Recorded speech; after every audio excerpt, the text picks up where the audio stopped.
मैं उसको चैलेंज करने के लिए तैयार हूँ। इनकी बहुत ही इखलाकी जुर्रत होनी चाहिए थी अगर ये बात जनाब बाजवा को मिली थी और मेरे उनसे अच्छे ताल्लुकात रहे हैं किसी ज़माने में, उनकी अपॉइंटमेंट से लेके कुछ अर्सा तक किस किस्म की बेहुदा बात रेफर हो रही है। और अगर मेरी इंटेग्रिटी का एक आर्मी चीफ को नहीं पता, मैं 29 साल में पॉलिटिक्स में हूँ, तो मेरा ख्याल है कि फिर वो बहुत ही उनकी एबिलिटी जो है वो क्वेश्चनेबल है। अल्लाह के फल से चैलेंज करता हूँ कि 1 रुपया की कोई इरेगुलरिटी निकाल के दिखाएं और इनके माजी के जो कॉलीग्स हैं वो ये कंफर्म करके और बहुत मैराथन किस्म की फॉरेंसिक ऑडिट्स और हर किस्म की चेकिंग कर चुके हैं। तो बहुत ही फजूल बात उन्होंने की है। सर कौन किसको कहता था वो मेजर जनरल कमर बाजवा अपनी मेमोरी पे जरा जोर दें तो उनको पता चल जाएगा। मैं समझता हूँ कि अगर हम सभी जो मास्टर बनते हैं एक दूसरे के जो है फील्ड में घुस के अपने अपने यानी अपने डॉक्ट्राइन देने और अपने अपने अपने अपने इंटरप्रिटेशन देने, अगर हम उससे बाज रहते तो शायद आज हम पाकिस्तान हमने आधा ना गवाया होता, आज तक हमने जो है वो सियाचिन को ना गवाया होता, आज तक हमने कारगिल में पिसपाई ना देखी होती। आर्मी चीफ की सहाफ़ियों से मुलाकात अभी भी खबरें बना रही है। जावेद चौधरी जो एक सीजन्ड सहाफ़ी हैं, उन्होंने एक कॉलम लिखा और उसमें बहुत सारी बातें की। इसहाक डार साहब इस कॉलम के एक हिस्से का मरकज़ हैं। उनसे मुतल्लिक़ काफ़ी सारी बातें हुई और बाज़ बातों का ताल्लुक तो चूँकि पाकिस्तान की रेपुटेशन से है, पाकिस्तान के टैक्स पेयर के पैसे के इस्तेमाल से है, तो बड़ा ज़रूरी था कि मैं उनसे बात करूं। उनको हमने प्रोग्राम में दावत दी है। इसहाक डार साहब शुक्रिया। क्या आपकी नज़र से ये गुजरा आर्टिकल? बिस्मिल्लाहिर्रहमानिर्रहीम, नहमदुहु व नसल्ली अला रसूलिल करीम। जी, मैंने ये जावेद चौधरी साहब का कॉलम पढ़ा है। इससे पहले भी कुछ कॉलम सर्कुलेट हुए, बड़ी मशहूर ज़माना 7 घंटे की सहाफ़ियों के साथ मीटिंग की। तो मैंने देखा है मेट्रो के ऊपर क्या बात हुई थी। मेट्रो के बारे में कभी बात नहीं हुई। मेट्रोज जो हैं वो एक तो सूबाई मसला है और सूबों ने जो उनको अपना शेयर मिलता है एनएफसी पूल से, उसमें से ये प्रोजेक्ट्स लगाते हैं। तो मेट्रो बिल्कुल पंजाब हुकूमत ने, जिसमें मुस्लिम लीग नून की हुकूमत थी, उन्होंने लाहौर में, फिर मुल्तान में और पिंडी, रावलपिंडी, इस्लामाबाद में मेट्रो जो जितनी मेट्रोज बनाई करीबन 100 अरब के करीब लागत है, उससे कहीं ज़्यादा पेशावर की खंडरात की मेट्रो में पैसे लग चुके हैं। तो उसका किसी को कोई फिक्र नहीं है कि वो एक इतनी तबाही और इतनी बर्बादी पैसे की हो चुकी है और अभी तक वो मेट्रो मुकम्मल तौर पे फंक्शनल नहीं है।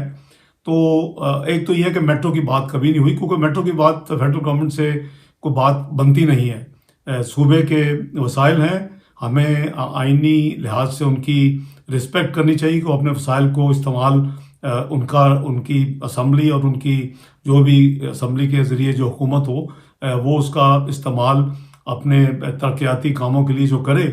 तो वो एक अलग बहस है कि मेट्रो होनी चाहिए कि नहीं होनी चाहिए। मेरे नज़दीक तो दुनिया में जहाँ भी तरक्की हुई है, वो जब तक इंफ्रास्ट्रक्चर की वहाँ तरक्की नहीं होगी तो तरक्की की बुनियाद ही नहीं हो सकती। मुझे याद है कि माजी में भी गुलाम इसाक खान साहब का ख्याल था कि ये मोटरवे इस्लामाबाद लाहौर जब बन रही थी, तो मैं उस वक्त मिनिस्टर ऑफ स्टेट इन्वेस्टमेंट था, तो मुझे उन्होंने बुलाया कि आप मियां नवाज शरीफ को कन्विंस करें कि ये जीटी रोड को एक्सपेंड कर लें और ये मोटरवे ना बनाएं। तो मैंने कहा जी कि ये तो मुल्क की तरक्की के लिए मुस्तकबिल में इसकी बहुत ज़रूरत होगी और ये जो भी कोई लीडर है उसकी विजन होती है और ये बनानी ज़रूरी है। तो उनको मेरी बात इतनी पसंद नहीं आई, लेकिन आज हम देख रहे हैं कि वो मोटरवे जो है वो हमारी इंतहाई ज़रूरत बन चुकी है और आने वाले सालों में मज़ीद ज़रूरत बनेगी। Even defence point of view से ये जो मोटरवे है ये एक ऑल्टरनेट आपका रनवे बनता है और उस हवाले से भी इसकी बहुत ही अहमियत है। तो मेट्रो की तो कभी बात नहीं हुई क्योंकि ये सूबाई मसला है। तो आप ये फरमा रहे हैं कि आप और आर्मी चीफ के दरमियान कभी किसी बड़े कौमी मंसूबे के ऊपर बात नहीं हुई मेट्रो समेत? मैं समझता हूँ कि वो भूल गए हैं। अगर बात हुई जो कि सिविल मिलिट्री एक फोरम है हाईएस्ट इस मुल्क में, तो उसमें बात हुई सी पैक के हवाले से। और बात की जनरल कमर बाजवा ने कि सर ये जो है वो सुना है कि ये इन्वेस्टमेंट नहीं है, ये कर्जे हैं, और इसकी जो कॉस्ट है वो बहुत ज़्यादा है। डॉलर जो कॉस्ट बोरिंग है वो 8% पे है। तो मैंने उनको इंस्टेंटली मैंने उनको करेक्ट किया। मैंने कहा कि नहीं, ये आपकी गलतफहमी है, ये तो कंटेनर पे जो लोग ऐसी बातें करते थे ये तो वही बातें हैं। ये बिल्कुल 46 अरब डॉलर का जो इनिशियल पैकेज चाइना से तय हुआ था, उसमें 34 अरब डॉलर तो इन्वेस्टमेंट है प्राइवेट सेक्टर के लिए, जो बिजली के कारखाने लगाएंगे, वो बिजली बनाएंगे, हुकूमत को वो बिजली बेचेंगे, और कर्जा जाने और वो जाने वो अपने कर्जे अदा करेंगे, और उसमें हुकूमत पाकिस्तान की कोई जिम्मेदारी नहीं है एज सच। हाँ, जब वो रुपए जमा करवाएंगे स्टेट बैंक में, फिर जो उनकी डॉलर की पेमेंट होगी तो वो होगी, लेकिन वो पेमेंट कर्जा जो है वो उनका है, कर्जा हुकूमत पाकिस्तान का नहीं है। बाकी मैंने उनको एक्सप्लेन किया कि ये जो 12 बिलियन डॉलर बकाया है 46 माइनस 34 बिलियन, तो 6 बिलियन रेलवे के लिए जो इस्तेमाल नहीं हुए, और जो रिमेनिंग 6 बिलियन डॉलर 3 बिलियन है लाहौर टू कराची मोटरवे में एक सेगमेंट के लिए मुल्तान सखर, और 3 बिलियन है गवादर के जितने पोर्ट या एयरपोर्ट या जितने वहाँ टोटल पैकेज है इंफ्रास्ट्रक्चर डेवलपमेंट का उसके लिए। तो ये 6 बिलियन ज़रूर हुकूमत पाकिस्तान सी पैक में से इस्तेमाल करेगी, और ये कर्ज़ों में एक्सटर्नल डेट में इजाफा होगा, लेकिन कॉस्ट जो है वो 2% है करीबन, ये 8% नहीं है। तो अगली ही मीटिंग में उसी फोरम की, और मैंने वो फिर तफसील भी मैं लेके गया तमाम प्रोजेक्ट्स की, और मैंने वो शेयर की। तो मैं समझता हूँ कि वो कंफ्यूज कर रहे हैं मेट्रो को। मेट्रो के साथ मेरी कोई डिस्कशन ना रेलेवेंट है ना बनती है, और सी पैक पे ज़रूर बात हुई थी, और उसका मैंने जो जवाब जनरल कमर बाजवा को दिया था उसके तमाम गवाह मौजूद हैं, इंक्लूडिंग शायद खाका नवाजी साहब। तो ये बात बिल्कुल हुई थी। संजीदा चार्जेस भी हैं इसके अंदर। वेस्पा पाकिस्तान आना चाह रहा था और वजारत ख़जाना ने कमीशन मांगा, लिया नहीं मांगा। वेस्पा पाकिस्तान आना चाह रहा था, मुझे इल्म नहीं है, ज़रा मैं इकनॉमिक रिपोर्टर नहीं हूँ, वैसे मेरी दिलचस्पी है मुआशी मामलात के अंदर।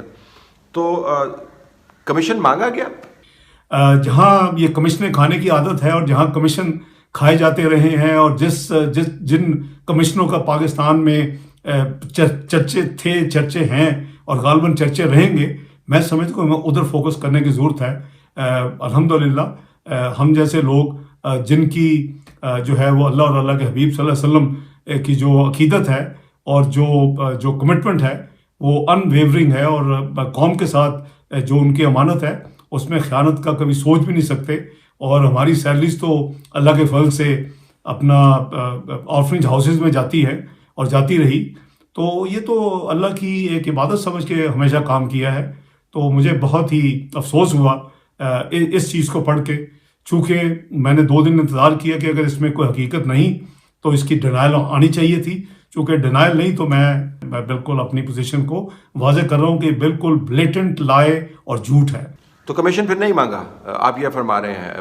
वेस्पा पाकिस्तान आ रहा था नहीं आ रहा था, लेकिन कमीशन नहीं मांगा गया। मैं तालुत साहब ये आपको वाज़े कर दूं, अल्हम्दुलिल्लाह मैं पिछले करीबन 29 साल से मुख्तलिफ जिम्मेदारियाँ मैंने निभाई हैं, और मैं अल्हम्दुलिल्लाह हमेशा अपनी जिम्मेदारियों में, पब्लिक जिम्मेदारियों में, जो मेरी अपोजिशन में हो या हुकूमत में हो, एक मिनिस्ट्री में हो या दूसरी मिनिस्ट्री में हो, बोर्ड ऑफ इन्वेस्टमेंट से मैंने शुरू किया, और मैं पाकिस्तान का करीबन 4 दफ़ा वज़ीर ख़ज़ाना भी रह चुका हूँ, जिसमें 2 स्टेंट छोटे हैं, 2 नॉर्मल हैं।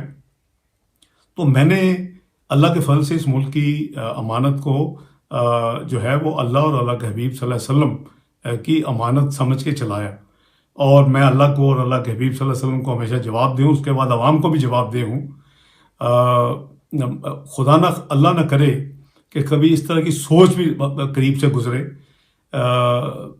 क्योंकि मैं समझता हूँ कि मुल्क जो है वो आपकी वालदा और आपकी माँ की तरह है, और अगर आपने माँ के मामलात में कमीशन लेने शुरू कर दिए तो मेरा ख्याल है कि फिर आपकी निजात जो है वो नहीं हो सकती। ना इस जहान में और ना दूसरे जहान में। तो ये बहुत ही घटिया बात की है अगर उस सफ़ीर ने बात की है, और मैं उसको चैलेंज करने के लिए तैयार हूँ। इनकी बहुत ही इखलाकी जुर्रत होनी चाहिए थी अगर ये बात जनाब बाजवा को मिली थी, और मेरे उनसे अच्छे ताल्लुकात रहे हैं किसी ज़माने में, उनकी अपॉइंटमेंट से लेके कुछ अर्सा तक, जब तक कुछ हमारे इख्तलाफात नहीं हुए। तो उनको चाहिए था इखलाकी जुर्रत, मेरे साथ बात करते और हम उस वक्त सफ़ीर को जो है वो कन्फ्रंट करते। मैंने कभी ऐसी बात अल्लाह के फजल से नहीं की, और मेरे जो कलीग्स हैं वो भी सब अल्लाह उनको ज़िंदगी और सलामती में रखें। एक तो वज़ारत ख़ज़ाना को उस कोई परमिशन से कोई ताल्लुक नहीं है, लेकिन वैसे भी कोई भी बड़े से इससे बहुत बड़ा वेस्पा स्कूटर तो मैं बहुत ही यानी मैं रियली पजल्ड कि क्या किस किस्म की बेहुदा बात रेफर हो रही है।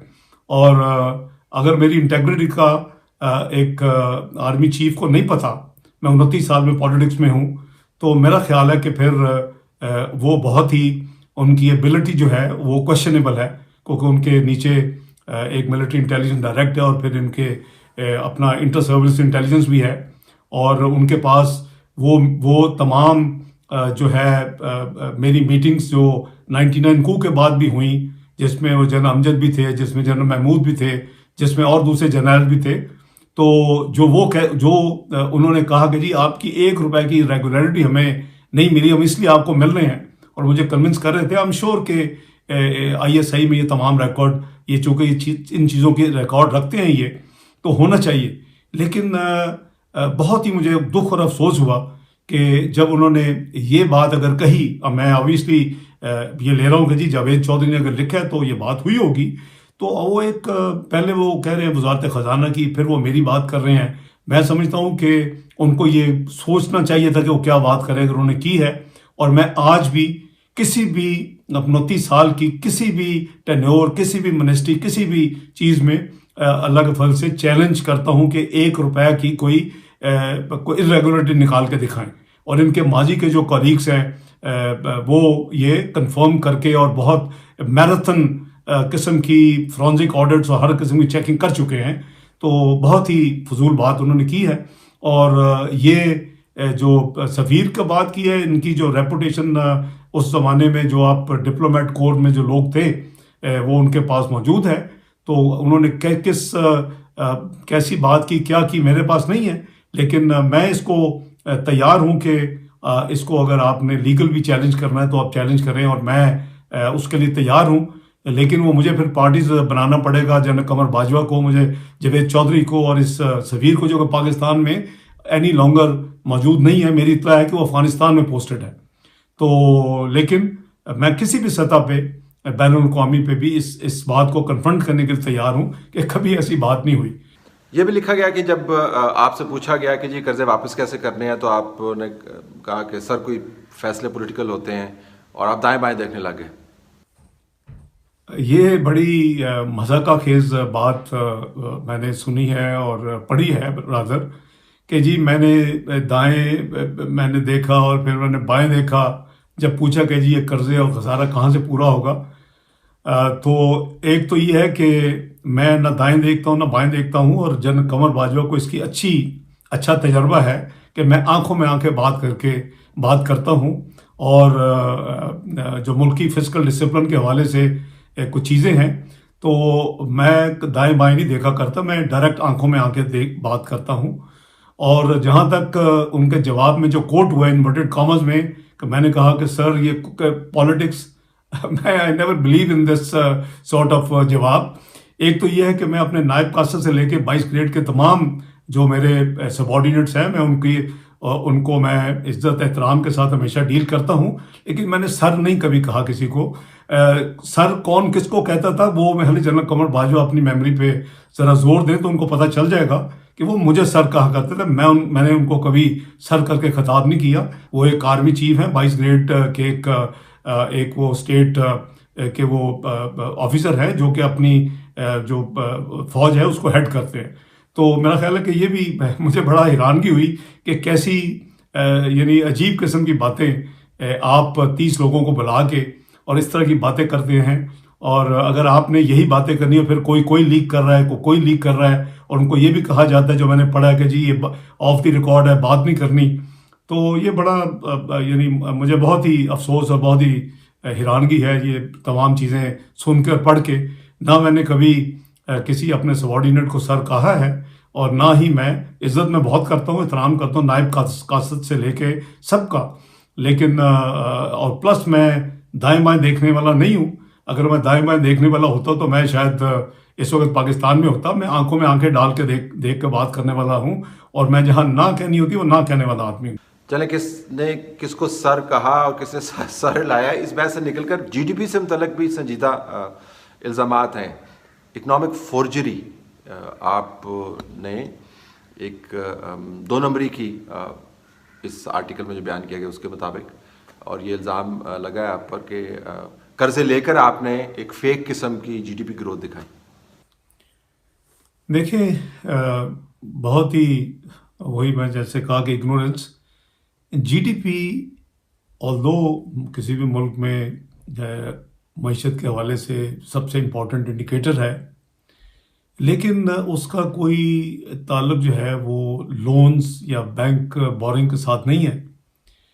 बैंक बोरिंग जो है या जो कर्जे हैं वो तो नतीजा होते हैं कि मुल्क की आमदनी और मुल्क के अखराजात, तरक्याती अखराजात को शामिल करके, और डिफेंस और डेट सर्विसिंग सब कुछ सूबों को जो कुछ देते हैं, तो वो तमाम अखराजात development and non development expenditure को जब आप उससे मिन्हा करते हैं आमदनी, जो आपकी टैक्सेस एंड नॉन टैक्सेस आमदनी है, तो उसका फ़र्क जो है वो जाहिर है कि आपने कर्ज़े लेने हैं, उधार लेना है। और वो कर्ज़े उधार जो हैं वो हर हुकूमत लेती है। पाकिस्तान एक बजट डेफिसिट कंट्री है, और हमने भी अपने 5 साल दौर में 20, 13, 18 में हमने जो कर्ज़े लिए, और जो मौजूदा हुकूमत है इसने तो तमाम रिकॉर्ड यानी तोड़ दिए कर्ज़े लेने के। 5 साल हुकूमत में अगर हमने कर्ज़ों में कोई 10,000 का इजाफा किया अरब का, तो उससे हमने मुल्क को काफ़ी कुछ दिया। तो कर्ज़ों का और जीडीपी का कोई नेक्सस एज सच नहीं है। अगर ये नेक्सस होता तो हमने, जैसे मैंने अर्ज़ किया कि वो 10,000 अरब के कर्ज़े 5 साल में बढ़ाए पाकिस्तान के, तो हमने ये सब कुछ देने के बावजूद बढ़ाए। और पाकिस्तान की जो जीडीपी ग्रोथ है, जो कि किसी भी मुल्क के लिए सबसे इम्पॉर्टेंट इंडिकेटर है, इसी से आपके रोज़गार के मौके निकलते हैं, मुल्क की तरक्की इसी से आपको उसकी इंडिकेशन मिलेगी, पर कैपिटा इनकम इससे आपकी बढ़ेगी। और ये मईशत की जैसे कहते हैं एक रीढ़ की हड्डी की तरह रिफ्लेक्शन है कि जी आपकी मईशत कैसे ग्रो कर रही है।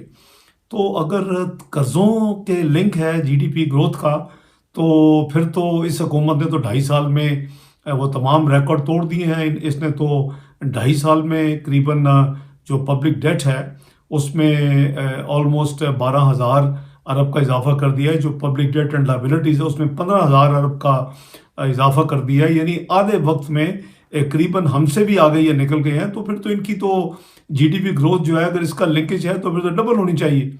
इनकी तो जीडीपी ग्रोथ फिर इन कर्ज़ों की वजह से 10% पे चली जानी चाहिए। तो ये बिल्कुल नासमझी की बात है और इग्नोरेंस है, इसमें कोई इनका लिंकेज नहीं है।